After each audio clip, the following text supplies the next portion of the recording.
Msanii wa Singeli nchini Tanzania anayefahamika kwa jina la Meja Kuta amechapisha kwenye ukurasa wake wa Instagram ya kuwa sasa babake mzazi yuko hospitali kwa muda mrefu na mzee anafahamika kwamba yuko ICU. Hasa leo asubuhi kwenye ukurasa wake wa Instagram amechapisha habari ya kusema kwamba sijazoea kuomba, lakini baba yangu yupo ICU na pesa zangu zote zimeniishia. Kama unahitaji kununua kiwanja, nyumba, gari, simu, games au mali yoyote, naomba njoo DM nikuuzie.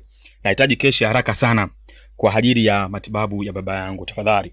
Hii tunafahamu kwamba anauza vitu vyake kwa sababu baba yake mzazi anauguliwa, na tunafikiri kwamba atakuwa ameishiwa pesa kwa ajili ya kumfanyia matibabu. Lakini pia akukoma kuongea hapo, akasema tena anauza hekari 13 ambazo ziko Mlaleni Kongowe, Temeke, na anahitaji mteja wa haraka sana. Hivyo tutakavyokuwa madalali wote wa DM wa mwende inbox kwa ajili ya kufanya mawasiliano.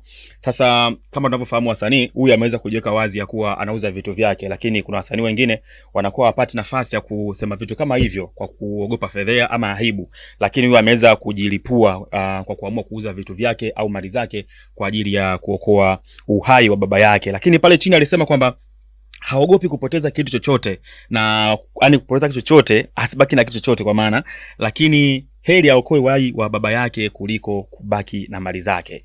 Huu ni moyo wa pekee kabisa ambao ameamua kujitoa kwa ajili ya kukomboa uhai wa baba yake, na tunafahamu ya kuwa alishafiwaga ya mamake mzazi ambaye nafikiri mwaka jana walimzika, na babake saizi ya afya yake imekuwa ni tete. Kwa hiyo anapambana kwa ajili ya kuokoa tena afya ya babake mzazi ambaye yuko ICU. Sasa huu ni mwisho wa story kwa siku ya leo. Nikukumbusha kusubscribe, kulike na comment hapo chini, na hii ni Extreme Media.